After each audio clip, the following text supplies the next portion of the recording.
Welcome, everybody. I'm excited to be joined today by Lori Gracey, the CEO of the Texas Computer Education Association. Thank you, Lori, for being here. I appreciate it. I'm very excited to be here. Thank you, Eric. So, Lori, maybe you could briefly tell us about Tcea. Tcea is a member organization, nonprofit. It's been around for more than 40 years. So we have about 33,000 educators who are our members in Texas and beyond. Wow. So that's librarians, teachers, school board members, network gurus, tech directors, principals, everybody who's interested in using educational technology to help students better learn. Oh, that's fantastic. That's a lot of members to manage. Wow. That's a good size association.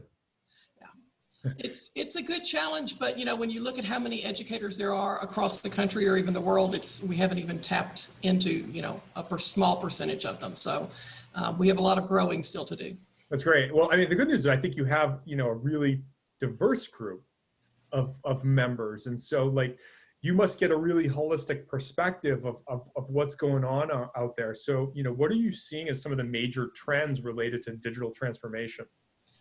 Our people are in the thick of it right now. From last March, when suddenly all the schools went virtual, quite frankly, across the country, around the world, we weren't prepared for that. There were some small pockets that were, but most places were not. We didn't have enough devices. We didn't have enough bandwidth. The teachers had not had enough preparation, and certainly the kids weren't ready. So last spring was bad. Over the summer, everybody scrambled to try and provide more of those things. It was a very short timeline, and we had trouble getting devices and getting more bandwidth. But I think the teachers are doing a pretty good job right now. They are incredibly stressed because the vast majority of educators desperately want to do a great job for kids. Yeah. And this is very hard to do. It's very hard to do. And they're also having to support not just the students, but they're also having to support their parents and their guardians and grandma and grandpa and whoever else is using technology now. Suddenly they've all become part of our job to help make that work at home for them. So it's been very challenging. Yeah, it must be very overwhelming because, God bless the teachers, they're amazing people and they do amazing work. And, I can't imagine the amount of change that they're having to go through in 3 months, 4 months. I think the summer had to end before you could figure out the strategy for the next semester, so to speak. I can't think of any other industry right now that has changed as much as education has, simply because we've had to. And we've known it was coming for a while, but we thought we had another 5, 10, maybe 15 years, to have it happen in, like you said, 3 or 4 months, absolutely unprecedented. But I think they've done a good job of meeting the challenge. They're doing everything they can. I do know that most educators are working even more hours than they ever did before. Mm-hmm. If you're teaching in a hybrid classroom, for example, or leading in a hybrid classroom, or you have a hybrid library, you've got some kids who are working virtually from home. Hopefully mom and dad are kind of helping them. And then you've got some kids who are face-to-face with you in the classroom. That requires basically 2 lesson plans. And so for every single class, you're doing double the amount of work, not to mention the sanitizing and the reminders about the mask and not touching your face and all the other kind of stuff that they're having to do. Yeah, that's a lot, and it can be overwhelming. And, your focus is on the education industry, but you're also an association, a 501c6 association. And so, what are some of the big trends that you're seeing in the association space? Because I know you serve education, but what are you seeing, given that education is a big part of what associations do? Well, I think what I'm seeing a lot is conversations starting to happen about, after this is all over in the association world, not just what do our events look like. Obviously, I think most of us have determined we're going to be having hybrid events in the future, because people have gotten used to, hey, I really like not having to get on that plane and fly, spend the money on the hotel. I can stay in my office and watch the conference. So some of the people are going to still want to do that. So that's one thing, is doing hybrid events. I think another thing that we're seeing is the discussion about the future of work in the associations. What does that look like?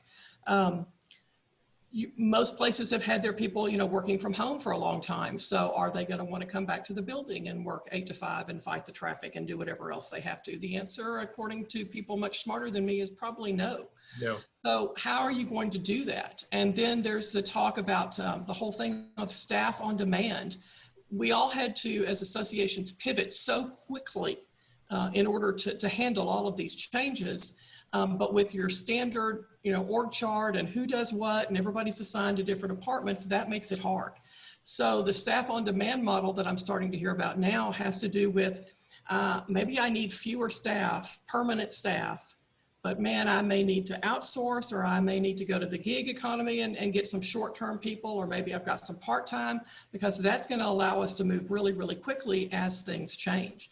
And that's a whole different thought than I'm going to get in the association world and work there for the next 30 years and be happy and just kind of rise through the ranks. It's a big change, I think, for everyone. Wow. So not only looking at the business model of how you manage operations, but do I need certain things that we, needed before? Do I need to spend, X number of thousands of dollars or hundreds of thousands of dollars on building and real estate, or can we operate remotely? Now, you guys are nationwide, or? We have members all around the world, but our staff typically work out of Austin is our central office. But of course, they're all at home now, and they have been since March. So that's got to be another major trend, right? Like, you push to digital education, and, forget geographic boundaries, globally, nationally, states, that's going to be blowing people's minds to now think you're in a global pool of competition. I think so. Of course, it's a great opportunity too. If you think about your conference that normally would only draw X number of people from X places, now anybody, since it's virtual or hybrid, can join in. It does bring up some interesting problems. We've been talking about, we've had some members joining from the Middle East, which we've never had before. We've had some members joining from a lot of other countries we've never had before, and all of our materials are in English. Okay, let's talk about getting those into languages where other people need them. So that's been a new thing for us to be thinking about. We've had a lot more people reaching out to us who may need closed captioning, for example, which, we always provided interpreters at the conference, but now it's everything you do, you need to have that.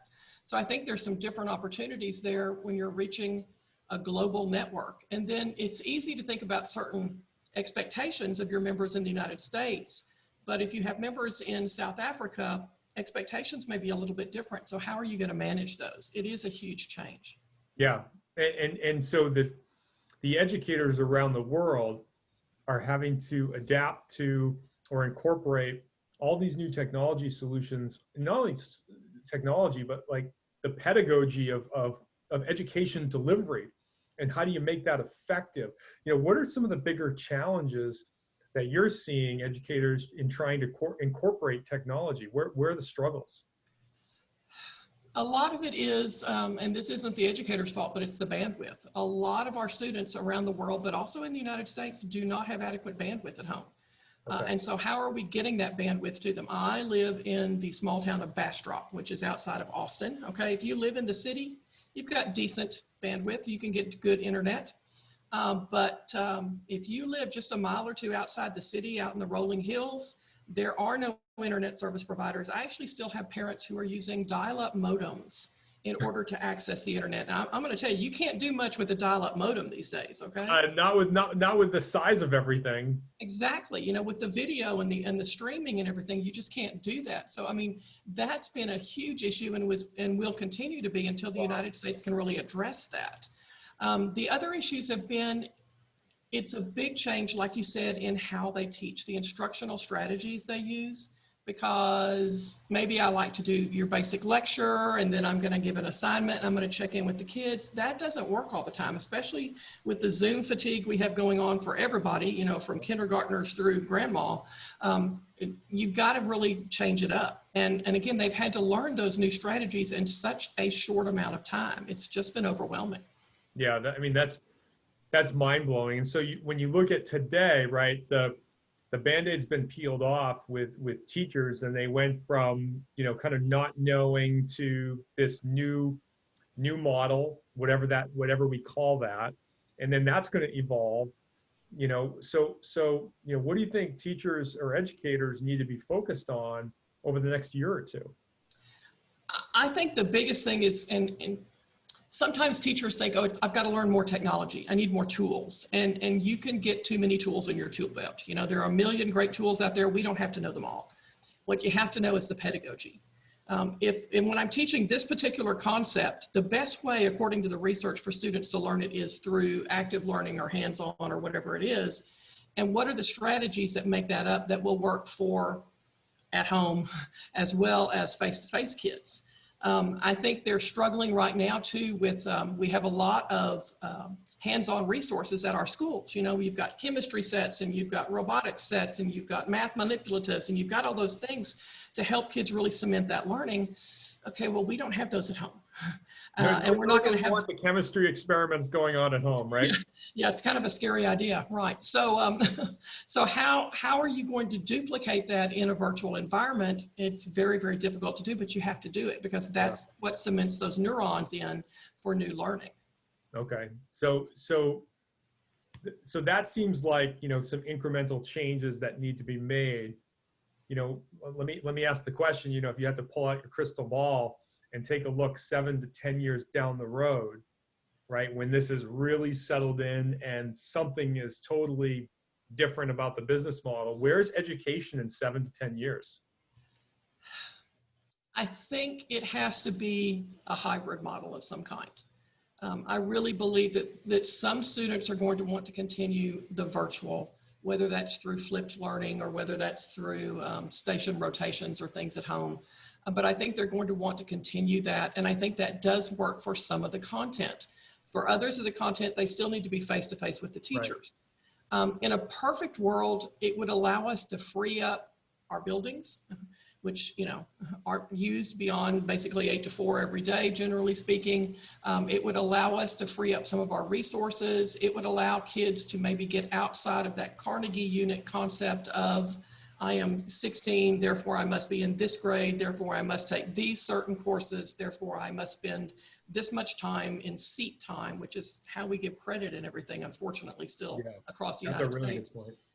And it would allow us to kind of break that up and be, you're 16, yes, but you're reading on a 3rd grade level. We're going to be spending a lot more time with you versus I'm 16 and I'm already taking college classes. It should look different. So you're able to do a little bit more of that individualized learning for students, which would be absolutely amazing. And I think that's really where we're headed in education. That must require some pretty significant infrastructure from a technology perspective to manage and understand kind of, you know, we'll call it the CRM tool, right? The customer relationship management tool, right? To manage that individual level of learning and then, you know, algorithmically, if that's a word, you know, identify where people's learning paths are going to be in the most need or, you know, either behind or advanced or right on schedule and, you know, whatever that means. Definitely. And what we're starting to see, it's not there yet, but in 7 to 10 years it will be, is the use of artificial intelligence for that. So the student does a pre-assessment, very quick, very fast, and then goes into the first unit, and the machine can then determine, oh, you've already got this. So we're just moving you on to unit 3 because you already had unit 1 and 2 together. But you're going to have the technologies to do that. The teacher can't physically do that, especially at the secondary level where they would typically have 150 kids on their roster that they've got to manage. Elementary, it's a little bit easier. They have fewer students. So I think with artificial intelligence, you're going to see that become more of a reality. Does that mean you'll see, because if artificial intelligence is involved, does that mean you'll start seeing the Googles, the Microsofts, the Amazons, and things like that more prominently placed or part of, you know, some sort of education system? I think you will, and you're seeing that now. Google Classroom is, I believe, the #1 learning management system being used in the United States today, okay? We got tens of thousands, hundreds of thousands of students in it every single day, and that has been for the last couple of years. So I think you're going to see more of that. I hope you see more of that, because if all of those big names get involved, we're going to come up with some better solutions. Yeah. Mom and pop little organizations may not be able to compete with this type of global need. Yeah, I mean, that's, you know, especially if it was requiring, you know, advanced systems, artificial intelligence, and things of that nature. So if I'm a CEO of an association, president of a university, you know, superintendent of K through 12, or just somebody involved in the education space. And I'm going to go into the strategic planning room with my board and my team. What are some of the things that I need to be considering in the digital transformation space, over the next few years? I really think, and that's a whole different bunch of people there. I really think you've got to ask, what would we like it to look like?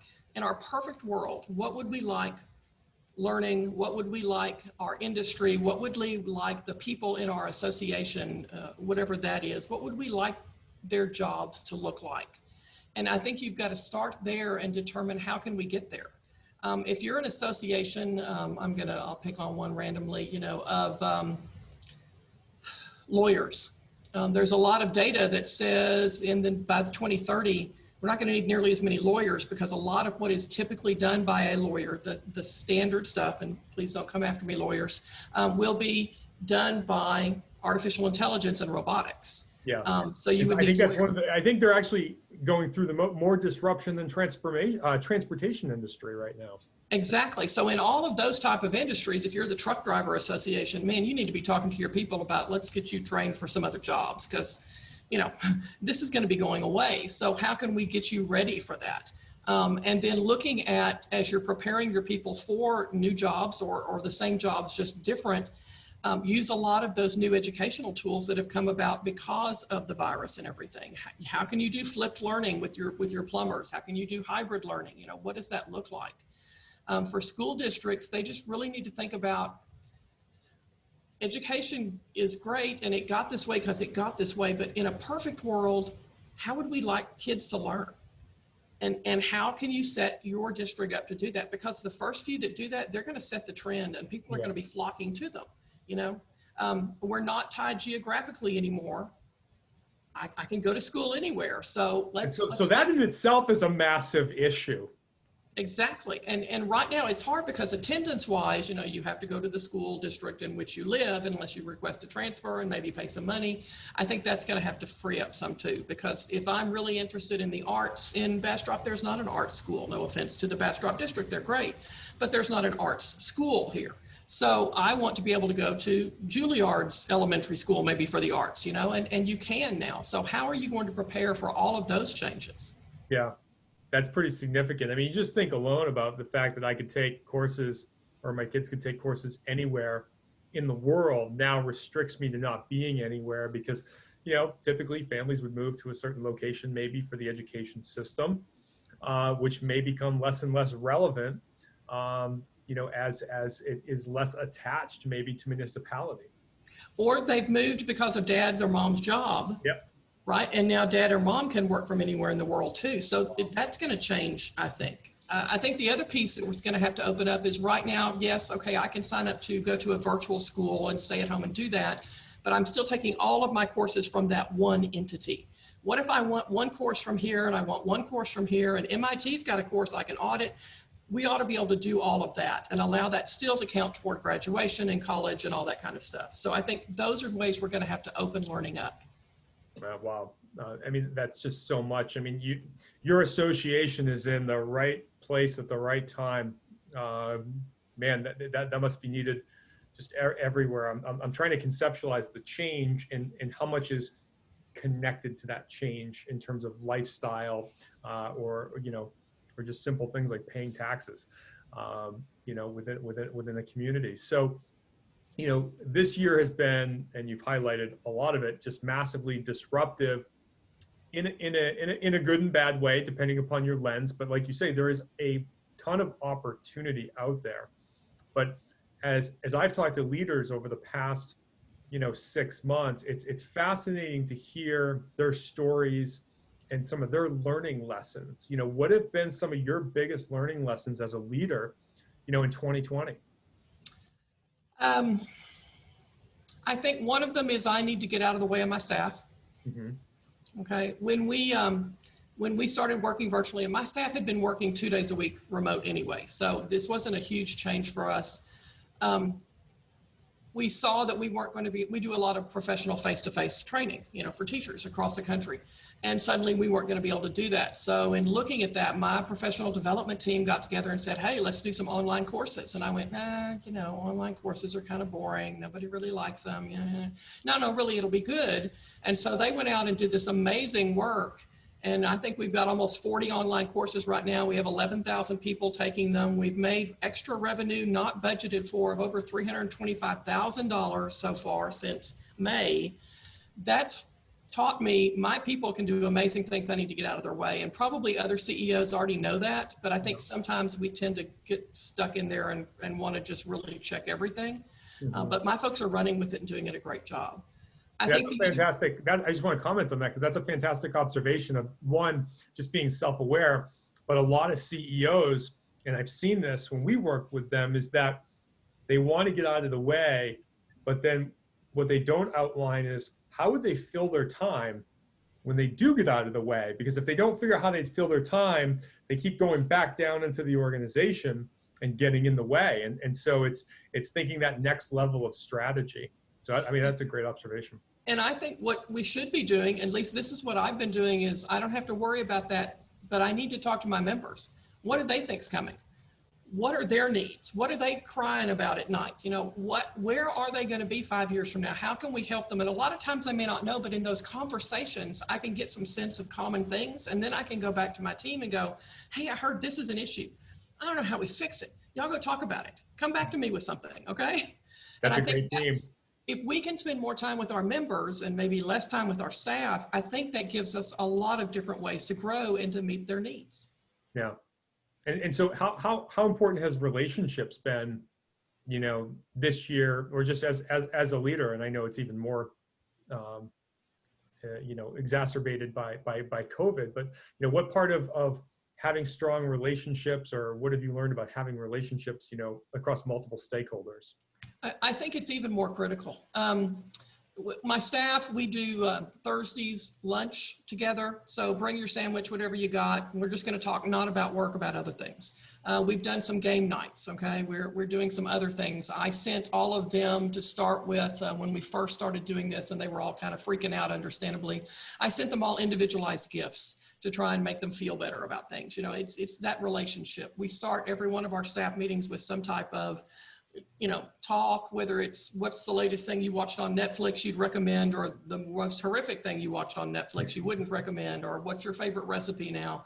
We do that. With our members, we did coffee chats, from 7 to 7:30 in the morning once a week. If you want to get on and drink your coffee and just talk, we're here to listen and just talk. And that got to be really powerful. In fact, it went to every day, because they asked for it. And then eventually when we stopped it, because school started back up, now they're doing it on their own because it was so important to them. With my board, I'm trying to do even more communication because there's so much for them to know, but I'm trying to do it in short chunks, short little snippets, because they have so much on their minds right now with the outside world, much less me coming in and going, hey, by the way, here's our association stuff.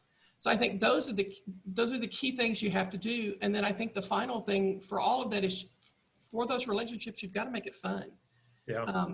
I know some of my staff are struggling. They have small children at home and there's no daycare. And so they're there every day and they never get a break, and they're exhausted and they're tired and they're frustrated. I've got to do whatever I can to make them smile, and to make them know how important they are to us and to our members, and to help out in any way I can.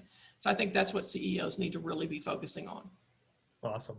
I really appreciate all the insights and observations, especially hearing some of your learning lessons throughout 2020. But wow, it's mind-blowing to think about. And, I think you've given a lot of great insight as to the transformation that's happening and the opportunities that are happening in the education space. So thank you, Lori, for being part of the discussion today. I really appreciate it. Thanks so much. I always enjoy talking with you, Eric. And if you want to learn more about Tcea, you can click the links below. And if you want to hear more great insights from great leaders like Lori, please subscribe. Thank you for watching.